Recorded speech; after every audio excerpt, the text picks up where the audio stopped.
Hello friends, welcome back to my YouTube channel. तो आज આપણે એડવાન્સ કોર્પોરેટ એકાઉન્ટિંગમાં તમારે જે દાખલો પૂછાણો હતો શાસક કંપનીના હિસાબોવાળો 2017માં, તો આજે આપણે તેનું સોલ્યુશન કરવાના છીએ। તો 2017માં તમારે બીજો દાખલો પૂછાણો હતો ઋતાંશુ અને રુદ્ર લિમિટેડ કરીને। તો આજે આપણે આ દાખલાનું સોલ્યુશન કરવાના છીએ। તો સૌપ્રથમ આપણે આ દાખલાની રકમ જોઈએ, ત્યાર પછી આનું સોલ્યુશન કરીએ। परंतु ते पहला आ विडियो तमने जो हेल्पफुल थाय तो विडियो ने लाइक कर दीजो और तमारा दोस्तों साथे विडियो शेर कर दीजो, जेथी तेमने पण हेल्प थाय। अने आपणे यूट्यूब चैनल पर तमे नवा होय तो आपणे यूट्यूब चैनल ने हजी सुधी तमे सब्सक्राइब न करी होय तो सब्सक्राइब कर दीजो और बेल आइकन प्रेस कर दीजो, जेथी नवा विडियो नोटिफिकेशन तमने मळी रहे। तो चालो आपणे सर्वप्रथम रकम जोईए आ दाखलानी, त्यार पछी आनुं सोल्यूशन करीए। तो आ दाखलो 20 मार्कमां पूछाणो हतो।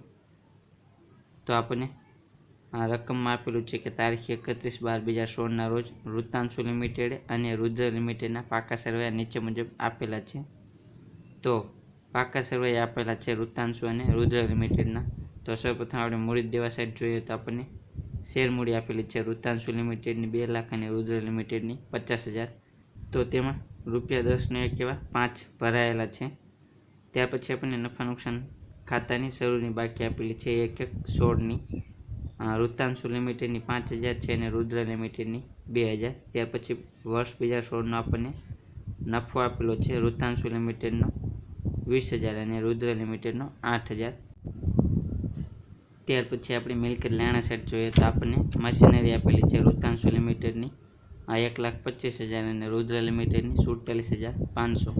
ત્યાર પછી રોકાણો આપેલા છે, તો તેમાં આપેલું છે કે રુદ્ર લિમિટેડના 9,000 શેરો તારીખ 1/7/2016ના રોજ ઋતાંશુ લિમિટેડે ખરીદ્યા, એટલે કે રુદ્ર લિમિટેડના 9,000 શેર ખરીદ્યા તારીખ 1/7/2016ના રોજ, અને તેની કુલ ખરીદ કિંમત થશે 70,000। ત્યાર પછી ચાલુ મિલકતો બાદના ચાલુ દેવા તો આપેલા છે 30,000 ઋતાંશુ લિમિટેડના અને રુદ્ર લિમિટેડના 12,500। ત્યાર પછી આપણને અન્ય માહિતી આપેલી છે કે તારીખ 1/7/2016ના રોજ ઋતાંશુ લિમિટેડે રુદ્ર લિમિટેડની મશીનરીનું ₹60,000માં પુનઃમૂલ્યાંકન કર્યું, એટલે કે જે મશીનરી છે આ રુદ્ર લિમિટેડની, તો તેનું પુનઃમૂલ્યાંકન કર્યું ઋતાંશુ લિમિટેડે તારીખ 1/7/2016ના રોજ, અને તેની નવી કિંમત આંકવામાં આવી ₹60,000। ત્યાર પછી તેમાં સૂચના આપેલી છે કે જેની રુદ્ર લિમિટેડે ચોપડી અસર નોંધેલ નથી, એટલે કે જેની નોંધ થયેલ નથી રુદ્ર લિમિટેડના ચોપડામાં। ત્યાર પછી આપણને કીધેલું છે કે વાર્ષિક ઘસારાનો દર 5% છે, એટલે કે જે મશીનરી છે તો તેના પર આપણે 5% ઘસારાનો દર ધ્યાનમાં લેવાનો।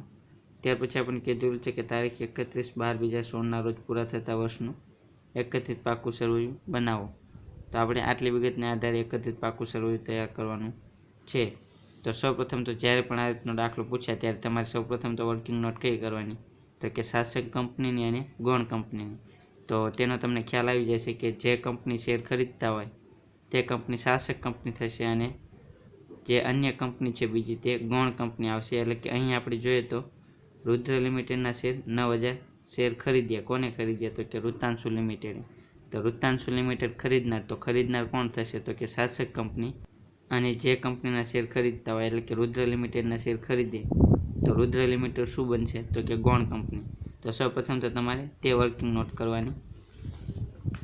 તો સૌપ્રથમ આપણે વર્કિંગ નોટમાં કરશું નોંધ નંબર 1, તો કે શાસક કંપની અને ગૌણ કંપની। તો શાસક કંપની આવશે ઋતાંશુ લિમિટેડ અને ગૌણ કંપની આવશે રુદ્ર લિમિટેડ।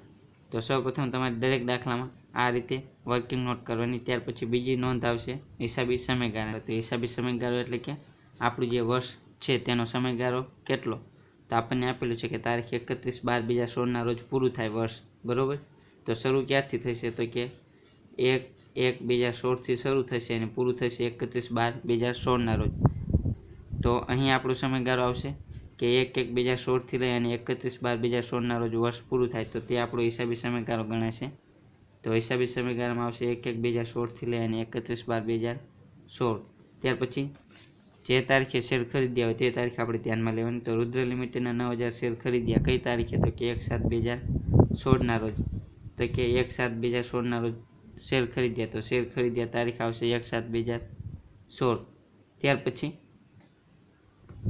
એક બાબત ખાસ ધ્યાનમાં રાખવાની છે કે જ્યારે પણ આપણે શેર ખરીદવામાં આવે, એટલે કે કોઈ પણ કંપની હોય અન્ય કંપનીના શેર ખરીદીએ ત્યારે બે બાબત ધ્યાનમાં રાખવાની. એક તો જ્યારે શરૂઆતમાં શેર ખરીદીએ ત્યારે મૂડી નફો કે મહેસૂલી નફાનો સમયગાળો આપણે શોધવાનો નહીં, પરંતુ જ્યારે અધવચ્ચે એટલે કે જ્યારે વર્ષ શરૂ થાય ત્યાર પછી 1-2 માસ બાદ જ્યારે શેર ખરીદવામાં આવે અથવા તો અધવચ્ચે શેર ખરીદવામાં આવે ત્યારે આપણે મૂડી નફાની મહેસૂલી નફાની ગણતરી કરવાની આવશે. તો અહીં આપણે જોઈએ તો આપણા શેર ક્યારે ખરીદ્યા, તો કે વૃત્તાંશુ લિમિટેડ શેર ખરીદ્યા 1/7/2016 રોજ, એટલે કે વર્ષ શરૂ થયું અને ત્યાર પછીના 6 માસ બાદ શેર ખરીદવામાં આવ્યા.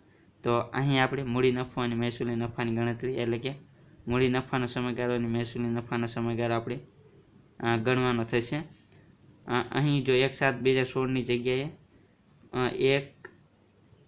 1 અને 2016ના રોજ શેર ખરીદવામાં આવ્યા હોત, એટલે કે શરૂઆતમાં જ શેર ખરીદવામાં આવ્યા હોત, તો આપણે મૂડી નફા કે મહેસૂલી નફાનો સમયગાળો આપણે ગણવાનો થાત નહીં, પરંતુ અહીં અધવચ્ચે અને વર્ષ શરૂ થયા બાદના 1 માસ કે 2 માસ બાદ શેર ખરીદવામાં આવે ત્યારે આપણે મહેસૂલી નફો અને મૂડી નફાની જે સમયગાળો છે તેને આપણે ધ્યાનમાં લેવાનો. તો અહીં આવશે મૂડી નફાનો સમયગાળો. તો મૂડી નફાનો સમયગાળો એટલે કે જ્યારથી આપણું વર્ષ શરૂ થયું તે ધ્યાનમાં લેવાનું. તો આપણું વર્ષ ક્યારથી શરૂ થયું? 1/1/2016થી. તો 1/1/2016થી લઈ અને જે તારીખે શેર ખરીદવામાં આવ્યા હોય તે ધ્યાનમાં લેવાનું. તો શેર ક્યારે ખરીદવામાં આવ્યા? 1/7/2016ના રોજ, એટલે કે આની અગાઉની તારીખ કઈ થશે? તો કે 30/6/2016 થશે અને શેર ખરીદવામાં આવ્યા 1/7/2016ના રોજ, એટલે કે જે શેર ખરીદ્યા તેની અગાઉની તારીખ ધ્યાનમાં લેવાની, એટલે કે 1/1/2016થી લઈ અને 30/6/2016 સુધી. તો કેટલા માસનો સમયગાળો આવશે? તો કે 6 માસનો. તેવી જ રીતે મહેસૂલી નફા એટલે કે શેર ખરીદ્યા પછીનો જે સમયગાળો હોય ત્યારથી લઈ અને વર્ષ પૂરું થાય ત્યાં સુધીનો આપણે સમયગાળો ધ્યાનમાં લેવાનો. તો મહેસૂલી નફાનો સમયગાળો આવશે એટલે કે શેર ખરીદ્યા તારીખ, તો કે શેર ખરીદ્યા તારીખ 1/7/2016, તો કે 1/7/2016થી લઈ અને વર્ષ આપણું પૂરું ક્યારે થાય? તો કે 31/12/2016ના રોજ. તો તે સમયગાળો આપણે ધ્યાનમાં લેવાનો, એટલે કે 6 માસનો આવશે. 1/7/2016થી લઈ 31/12/2016, એટલે કે મૂડી નફાનો સમયગાળો 6 માસનો અને મહેસૂલી નફાનો સમયગાળો પણ 6 માસનો આવશે. ત્યાર પછી નોંધ નંબર 3 આવશે હિતના પ્રમાણની ગણતરી. તો હિતના પ્રમાણની ગણતરી કઈ રીતે કરવાની? તો હિતનું પ્રમાણની આપણે ગણતરી કરીશું સૌપ્રથમ શાસક કંપનીનું હિત, ત્યાર પછી ગૌણ કંપની. તો કે શાસક કંપની કઈ આવશે? તો કે વૃત્તાંશુ લિમિટેડ શાસક કંપની ગણાશે અને જે રુદ્ર લિમિટેડ છે તે ગૌણ કંપની ગણાશે, એટલે કે તે બંનેના હિતના પ્રમાણની આપણે ગણતરી કરવાની છે. તો સૌપ્રથમ તો શાસકનું હિત આપણે શોધીએ. તો તે શોધવા માટેનો આપણે સૂત્રનો ઉપયોગ કરીશું કે ખરીદેલ શેરની સંખ્યા છેદમાં ગૌણ કંપનીના કુલ શેર ગુણ્યા 100. તો ખરીદેલ શેરની સંખ્યા એટલે કે વૃત્તાંશુ લિમિટેડે રુદ્ર લિમિટેડના કેટલા શેર ખરીદ્યા? તો કે 9000.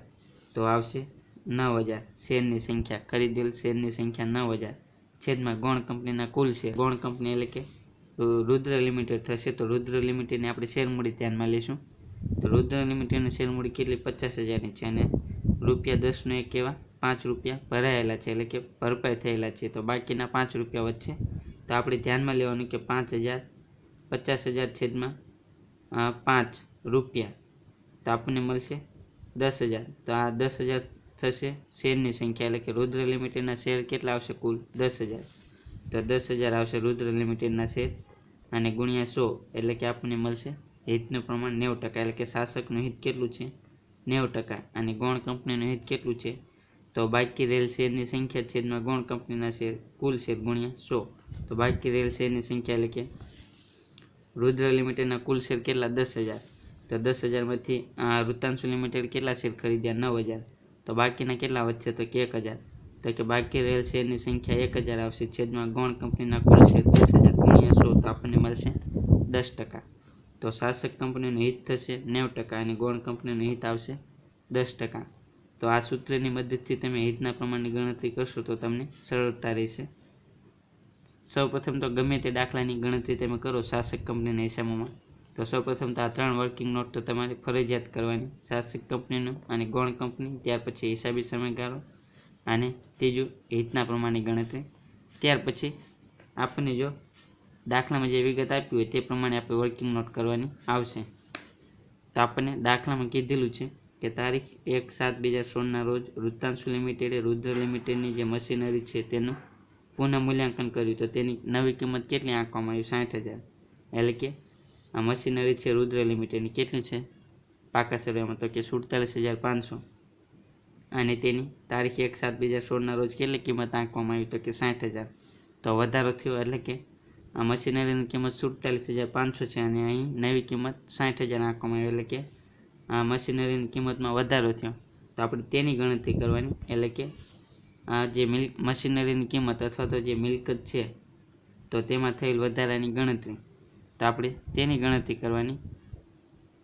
તો સૌપ્રથમ તો આપણે ઘસારો ધ્યાનમાં લેવાનો। તો આપણને દાખલામાં કીધેલું છે કે વાર્ષિક ઘસારાનો દર કેટલો છે? 5%। તો તે આપણે ધ્યાનમાં લેવાનો। તો આ જે છે આપેલી છે 47,500, તો તેમાં આપણને આ ઘસારા બાદની આપેલી છે, એટલે કે આમાંથી આ જે મશીનરીની કિંમત આપેલી છે આપણને 47,500, તો ઘસારા બાદની છે। તો આપણે ઘસારા પહેલાંની આપણે મશીનરીની કિંમત શોધવાની, એટલે કે આપણે મશીનરીની મૂળ કિંમત આપણે શોધવી પડશે। તો તેની ગણતરી આપણે કઈ રીતે કરવાની? તો આપણે સૌપ્રથમ તેની ગણતરી કરીશું મૂળ કિંમતની। તો ધારીશું કે ધારો કે મૂળ કિંમત 100 હોય, તેમાંથી ઘસારો આપણને કેટલો કીધો વાર્ષિક? તો કે 5%। તો 100ના 5% એટલે કે 5 આવશે, તો બાદ કરીશું, એટલે કે મૂળ કિંમતમાંથી ઘસારો બાદ કરશું તો ઘસારા બાદની કિંમત આવશે 95। એટલે કે આપણને જે પાકા સરવાળામાં મશીનરી આપેલી છે 47,500, તો તે કઈ આપેલી છે? તો કે ઘસારા બાદની। તો આપણે મૂકવાની ત્રીજી રાશિ કે ઘસારા બાદની કિંમત 95 છે, ત્યારે મશીનરી કેટલી? તો કે 47,500। તો મૂળ કિંમત 100 હોય ત્યારે કેટલી આવશે મશીનરી? તો ત્રીજી રાશિ મૂકવાની, તો કે 47,500 ગુણ્યા 100/95, તો આપણને મળશે મૂળ કિંમત મશીનરીની 50,000। એટલે કે આપણી મૂળ કિંમતની મશીનરી થશે 50,000ની અને તેમાંથી વાર્ષિક ઘસારો 5% લેખે બાદ કરેલો છે આમને, તો આપણને તે રીતે 47,500 મશીનરી પ્રાપ્ત થયેલી છે પાકા સરવાળામાં। તો જ્યારે પણ તમને આ રીતનો દાખલો પૂછાય અને તેમાં કીધેલું હોય કે વાર્ષિક ઘસારાનો દર 5%નો છે, એટલે કે આપણે તેમ સમજવાનું કે જે આ મશીનરીની આપેલી છે કિંમત 47,500, તો તે આપણને 5%ના ઘસારો બાદ કર્યા પછીની આપેલી છે। તો આપણે 5%નો ઘસારા બાદની છે, તો આપણે મૂળ કિંમત શોધવાની થશે। તો મૂળ કિંમત આવશે 50,000। ત્યાર પછી આપણે શોધવાનું કે મશીનરીની મૂળ કિંમત 50,000 બરોબર, તો તેમાંથી આપણે ઘસારો બાદ કરશું। તો ઘસારો આપણે બાદ કરશું આ 1/1/2016થી લઈ અને 30/6/2016 સુધીનો, કારણ કે 1/7/2016ના રોજ મશીનરીની નવી કિંમત આંકવામાં આવી, તો માટે આપણે પ્રથમ 6 માસ છે તેનો આપણે ઘસારો ધ્યાનમાં લઈશું।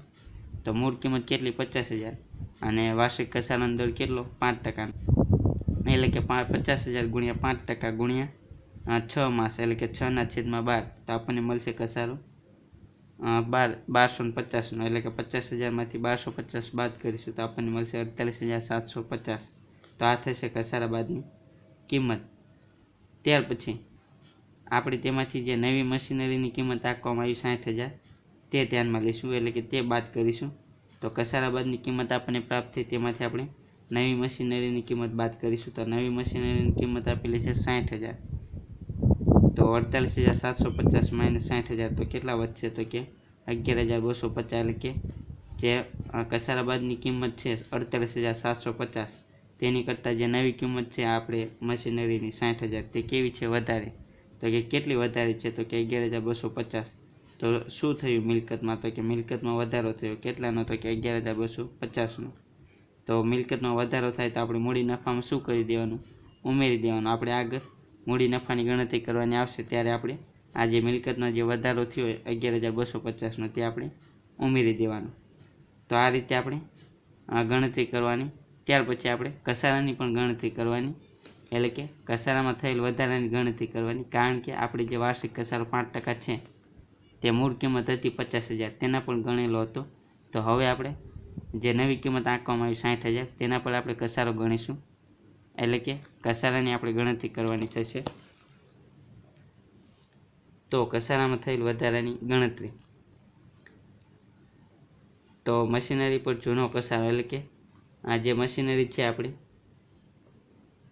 જે મૂળ કિંમતની તેને ધ્યાનમાં લેવાની. તો કેટલી છે તો કે 50,000ની.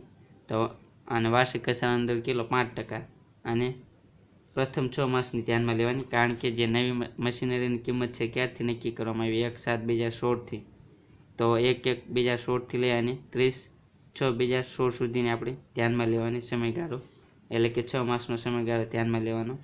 તો 50,000ના 5% અને 6/12, તો આપણને મળશે 1250 રૂપિયા, એટલે કે જૂની મશીનરી પરનો ઘસારો આપણો 1250નો આવશે. તો નવી મશીનરીની જે કિંમત છે 60,000, તેના પર આપણે ઘસારો ગણીએ. તો તેના પર ઘસારો ઘણી રીતે ગણવાનો. તો કે તારીખ 1/7/2016, ત્યાર પછી વર્ષ ક્યારે પૂરું થાય તો કે 31/12/2016, એટલે કે પછીના 6 માસ. તો સમયગાળો 6 માસનો ધ્યાનમાં લેવાનો પછીનો. તો નવી કિંમત આવશે 60,000. વાર્ષિક ઘસારાનો દર તો તે જ આવશે 5%, અને પછીના 6 માસ, એટલે કે 6/12, તો આપણને મળશે 1,500 રૂપિયા. તો જૂની મશીનરી પર ઘસારો કેટલો 1250નો હતો, જ્યારે નવી મશીનરી પર ઘસારો કેટલો થયો 1,500નો. તો ઘસારામાં વધારો થયો 250નો. તો આપણે લખવાનું કે ઘસારામાં થયેલ વધારો 250નો. તો તે શું કરવાનું, તો ઘસારામાં વધારો થાય તો મહેસૂલી નફામાંથી આપણે બાદ કરવાનો. તો આ જ્યારે આપણે મહેસૂલી નફાની ગણતરી આગળ કરીશું તો તેમાંથી આપણે બાદ કરીશું. ત્યાર પછી આપણે નોંધ નંબર 6, મૂડી નફાની ગણતરી. તો મૂડી નફાની ગણતરી ફરજિયાત દરેક દાખલામાં કરવાની આવશે. તો આપણે કઈ રીતે કરવાની, તો મૂડી નફાની ગણતરી કરવા માટે સૌપ્રથમ તો આપણને દાખલામાં જે રકમ આપેલી હોય તેનો ઉપયોગ કરવાનો. તો આપણને અહીં પાકા સરવૈયામાં નફા નુકસાન ખાતાની શરૂની બાકી આપેલી છે. નફા નુકસાન ખાતાની શરૂની બાકી 1/1/2016ની રુદ્ર લિમિટેડની ધ્યાનમાં લેવાની. તો 2000 છે. તો આપણે નફા નુકસાન ખાતાની શરૂની બાકી સૌપ્રથમ ધ્યાનમાં લઈશું રુદ્ર લિમિટેડની 2000. ત્યાર પછી આપણને 2016નો નફો પણ આપેલો છે. વર્ષ 2016નો નફો આપેલો છે રુદ્ર લિમિટેડનો 8,000. તો તે ધ્યાનમાં લઈશું. તો 8,000 નફો છે તે. અને મૂડી નફા માટેનો સમયગાળો કયો આવશે, તો કે મૂડી નફા માટેનો સમયગાળો આવશે 1/1/2016થી લઈ અને 30/6/2016 સુધીનો, એટલે કે 6 માસનો. તો તે આપણે ધ્યાનમાં લઈશું. તો જે નફો છે 8,000, તો તે આપણે 6 માસનો ગણવાનો, એટલે કે 8,000 ગુણ્યા 6/12, તો આપણને મળશે 4,000, એટલે કે અડધો નફો ધ્યાનમાં લેવાનો. તો 2,000 પ્લસ 4,000 તો આવશે કુલ 6,000. ત્યાર પછી મિલકતમાં જે વધારો થયો તે આપણે મૂડી નફામાં ઉમેરી દેવાનો. અગાઉ આપણે જે ગણતરી કરી મિલકતમાં વધારો થયો 11,250નો, તો મૂડી નફામાં ઉમેરી દેવાની. તો આપણે ઉમેરી દઈશું.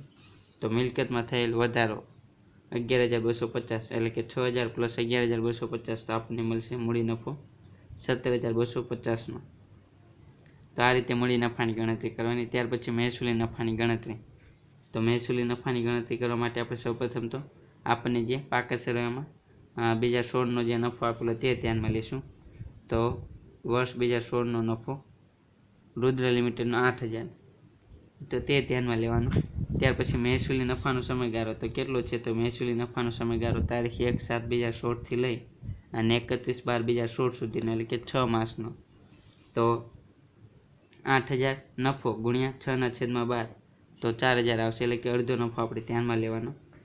ત્યાર પછી તેમાંથી આપણે જે ઘસારામાં વધારો થયો તે આપણે બાદ કરવાનો. આપણે ઉપર નોંધ કરેલી જ છે કે ઘસારામાં થયેલ વધારો, તો મહેસૂલી નફામાં શું કરવાનું બાદ, તો 250 આપણે બાદ કરીશું. તો 4,000 માઇનસ 250, તો આપણને મળશે 3,750 રૂપિયા. તો આપણું થશે મહેસૂલી નફો. તો આ થઈ મહેસૂલી નફાની ગણતરી. ત્યાર પછી પાઘડી ક્યાં મૂડી અનામતની આપણે ગણતરી કરીએ. તો સૌપ્રથમ તો શેર મૂડી આપણે ધ્યાનમાં લેવાની, એટલે કે રુદ્ર લિમિટેડની કુલ શેર મૂડી કેટલી 50,000, અને તેમાં શાસકનો ભાગ કેટલો, તો તેની પણ આપણે ગણતરી કરી કે શાસક, એટલે કે શાસક કંપનીનું હિત કેટલું 90% અને ગૌણ કંપનીનું 10%. તો આપણે શાસકનું જે હિત છે તે ધ્યાનમાં લેવાનું. તો શેર મૂડી ગૌણ કંપનીની છે 50,000 કુલ, અને શાસકનું હિત કેટલું 90%, તો કેટલો મળશે 45,000ની શેર મૂડી મળશે. ત્યાર પછી તેમાં આપણે મૂડી નફો ઉમેરી દેવાનો. તો મૂડી નફો આપણે ગણતરી કરી ઉપર કેટલો આપણને પ્રાપ્ત થયો 17,250. તો 17,250, તો તેમાં શાસકનું હિત કેટલું, તો કે 90%, એટલે કે વૃત્તાંશુ લિમિટેડનું હિત કેટલું 90%, તો કે 17,250ના 90%, તો 15,525 આવશે। આ બંનેનું ટોટલ કરીશું તો આપણને શેરની આંતરિક કિંમત મળશે 60,525। ત્યાર પછી આપણને જે શેર ખરીદ્યા એટલે કે શેરની જે ખરીદ કિંમત છે તે આપણે ધ્યાનમાં લેવાની।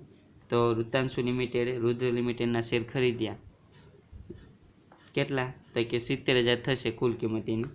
તો શેરની ખરીદ કિંમત આવશે 70,000 એટલે કે શેરની આંતરિક કિંમત 60,525 અને શેરની ખરીદ કિંમત 70,000। તો શેરની ખરીદ કિંમત વધારે હોય તો શું આપણને મળશે? પાઘડી। શેરની ખરીદ કિંમત શેરની આંતરિક કિંમત કરતાં ઓછી હોય તો શું મળશે આપણને? મૂડી અનામત। તો અહીં આપણે જોઈએ તો કે શેરની ખરીદ કિંમત વધારે છે શેરની આંતરિક કિંમત કરતાં, તો માટે આપણે 70,000 માઇનસ 60,525 તો આપણને મળશે 9,475। તો આપણી થશે પાઘડી। એની જગ્યાએ શેરની આંતરિક કિંમત વધુ હોય અને શેરની ખરીદ કિંમત ઓછી હોય તો આપણને શું મળશે? તો મૂડી અનામત। તો આ થઈ પાઘડી કે મૂડી અનામતની ગણતરી। પાઘડી કે મૂડી અનામતની ગણતરી કરતી વખતે તમારે જે ગૌણ કંપની હોય તેની કુલ શેર મૂડી ધ્યાનમાં લેવાની, ત્યાર પછી શાસકનો ભાગ ધ્યાનમાં લેવાનો, તેવી જ રીતે મૂડી નફો હોય તે ધ્યાનમાં લેવાનું અને તેમાં પણ શાસકનું હિત હોય તે ધ્યાનમાં લેવાનું। એટલી ગણતરી કર્યા બાદ લઘુમતી હિતની ગણતરી કરવાની। તો લઘુમતી હિતની ગણતરી કરતી વખતે ગૌણ કંપનીનું હિત ધ્યાનમાં લેવાનું, એટલે કે જે ગૌણ કંપનીનો ભાગ કેટલો છે તે ધ્યાનમાં લેવાનો। તો ત્યારે પણ આપણે સૌપ્રથમ તો શેર મૂડી લખીશું। તો ગૌણ કંપનીની કુલ શેર મૂડી કેટલી? 50,000 અને તેનું હિત કેટલું? તો કે 10%। તો આપણને મળશે 5,000। તેવી જ રીતે મૂડી નફો પણ ધ્યાનમાં લેવાનો। તો મૂડી નફો કેટલો છે? 17,250 અને ગૌણ કંપનીનું હિત કેટલું? 10%। તો કેટલા મળશે? 1,725। તેવી જ રીતે મહેસૂલી નફો ધ્યાનમાં લેવાનો જ્યારે લઘુમતી હિતની ગણતરી કરીએ ત્યારે। તો મહેસૂલી નફાની આપણે ગણતરી કરેલી જ છે, 3,350 આપણને પ્રાપ્ત થયો। તો 3,350 અને ગૌણ કંપનીનું હિત કેટલું? 10%। તો કેટલા મળશે? 375। આ ત્રણેયનું ટોટલ કરીશું તો આપણને લઘુમતી હિત મળશે 7,100 રૂપિયા, એટલે કે તો આ થઈ લઘુમતી હિતની ગણતરી। ત્યાર પછી છેલ્લી વર્કિંગ નોટ નોંધ નંબર 10 મહેસૂલી અનામત કે મહેસૂલી નફાની ગણતરી। તો મહેસૂલી અનામત એટલે કે સામાન્ય અનામત તો આ દાખલામાં આપણને આપેલું નથી તો આપણે ધ્યાનમાં લેતા નથી। અને મહેસૂલી નફો, તો મહેસૂલી નફાની આપણે ગણતરી કઈ રીતે કરવાની? તો મહેસૂલી નફાની ગણતરી કરતી વખતે આપણે જે મહેસૂલી નફો છે તે ધ્યાનમાં લેવાનો। તો મહેસૂલી નફો આપણને કેટલો પ્રાપ્ત થયો? તો મહેસૂલી નફો આપણને પ્રાપ્ત થયો નોંધ નંબર 7 મુજબ 3,350 રૂપિયા। તો તે આપણે ધ્યાનમાં લઈશું 3,350 રૂપિયા। અને શાસક કંપની એટલે કે વૃત્તાંશુ લિમિટેડનું હિતનું પ્રમાણ કેટલું છે? તો કે 90%।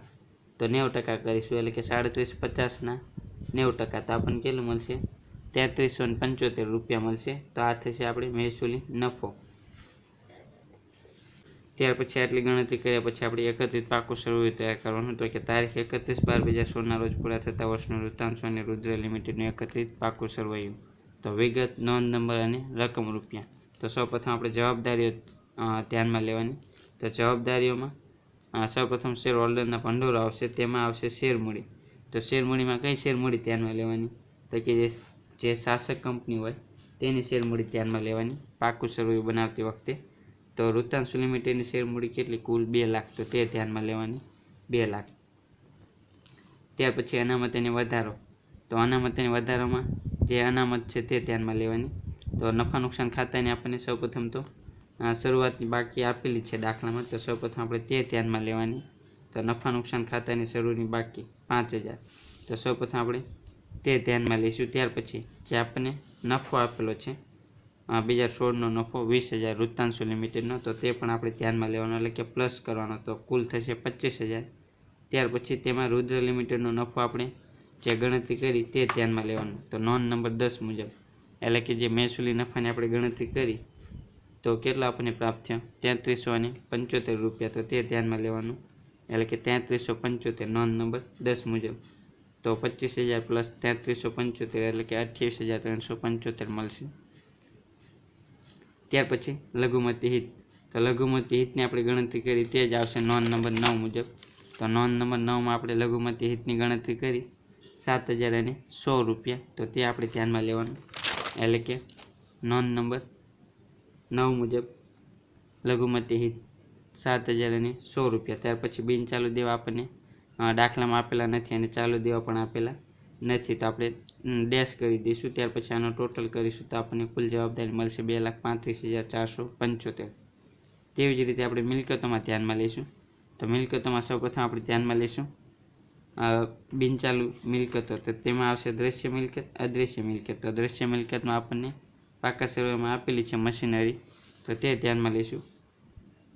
તો મશીનરી કોની? વૃત્તાંશુ લિમિટેડની ધ્યાનમાં લેવાની 1,25,000. તો સૌપ્રથમ આપણે મશીનરી લખીશું 1,25,000. ત્યાર પછી જે રુદ્ર લિમિટેડની મશીનરી આપેલી છે પાકા સરવાળામાં તે આપણે ધ્યાનમાં નહીં લેવાની, પરંતુ આપણે જે નવી કિંમત આપણે મશીનરીને આંકવામાં આવી 60,000 તે ધ્યાનમાં લેવાની. તો મશીનરીની કિંમત રુદ્ર લિમિટેડની 60,000 આવશે. ત્યાર પછી નવી કિંમત છે મશીનરીની 60,000. તો તેનો કસારો પણ આપણે જે નવી કિંમત મુજબનો કસારો છે તે બાદ કરવો પડશે. તો કસારો આપણે બાદ કરવો પડશે. તો નવી કિંમત પર કસારો આપણે બાદ કરશું તો આપણને કેટલો મળશે? તો નોંધ નંબર 5માં આપણે ગણતરી કરેલી છે. તો નોંધ નંબર 5માં આપણે જોઈએ તો આપણને નવી મિલકત પર એટલે કે નવી મશીનરીની નવી કિંમત પર કસારો કેટલો મળશે? 1,500નો. તો તે આપણે ધ્યાનમાં લઈશું, એટલે કે કસારો બાદ કરીશું નવો 1,500, એટલે કે 60,000 - 1,500 તો આપણને મળશે 58,500. ત્યાર પછી 1,25,000 + 58,500 તો આપણને મળશે 1,83,500. ત્યાર પછી અદ્રશ્ય મિલકતમાં આવશે પાઘડી. તો પાઘડી આપણે ગણતરી કરી નોંધ નંબર 8 મુજબ તે ધ્યાનમાં લઈશું. કેટલી આપણને પ્રાપ્ત થાય? 9,475. તો તે ધ્યાનમાં લેવાની. તો પાઘડી આવશે નોંધ નંબર 8 મુજબ 9,475. ત્યાર પછી બિનચાલુ રોકાણો, તો તે આપેલા નથી આપણને દાખલામાં, તો ધ્યાનમાં લેતા નથી. ત્યાર પછી ચાલુ દેવા. તો ચાલુ દેવામાં આપણને પાકા સરવાળામાં આપેલા છે રકમમાં કે ચાલુ મિલકતો બાદ ચાલુ દેવા આપેલા છે વૃત્તાંશુ લિમિટેડના 30,000, રુદ્ર લિમિટેડના 12,500. તો આપણે જે રીતે આપેલા છે તે રીતે આપણે ધ્યાનમાં લઈશું. તો વૃત્તાંશુ લિમિટેડના 30, રુદ્ર લિમિટેડના 12,500 એટલે કે 42,500. ત્યાર પછી આનો ટોટલ કરીશું તો આપણને મળશે કુલ મિલકતો 2,35,475. એટલે કે ટૂંકમાં આપણને પાકા સરવાળાનો જે કુલ જવાબદારીઓ અને કુલ મિલકતો છે તે આપણને બંને સાઈડ સરખા મળવા જોઈએ. તો આપણે 2,35,475 અને 2,35,475 બંને સાઈડ આપણને સરખું પ્રાપ્ત થાય છે. તો જો તમારી દાખલામાં ભૂલ હશે ગણતરીમાં તો આપણને પાકું સરવાળું મળશે નહીં. તો આ રીતે તમારે ગણતરી કરવાની હતી. લગભગ દરેક દાખલામાં તમારે મહેસૂલી અનામત, મહેસૂલી નફાની ગણતરી કરવાની આવશે. ત્યાર પછી પાઘડી કે મૂડી અનામતની ગણતરી કરવાની આવશે. ત્યાર પછી લઘુમતી હિતની ગણતરી કરવાની આવશે. ત્યાર પછી મહેસૂલી નફાની, મૂડી નફાની ગણતરી કરવાની આવશે. તે સિવાય આપણે જોઈએ તો શાસક કંપની અને ગૌણ કંપની, હિસાબી સમયગાળો અને હિતના પ્રમાણની ગણતરી. તો આટલી ગણતરી તો લગભગ દરેક દાખલામાં તમારે કરવી પડશે, અને દરેક દાખલામાં થોડોક પોઈન્ટ અલગ હશે. દરેક દાખલામાં એક સરખી ગણતરી આવશે નહીં. તો માટે આ દાખલો થોડોક અઘરા છે, પરંતુ તમે પ્રેક્ટિસ કરશો તો તમને આવડશે. તો આ દાખલાની ગણતરી અહીં પૂરી થાય છે.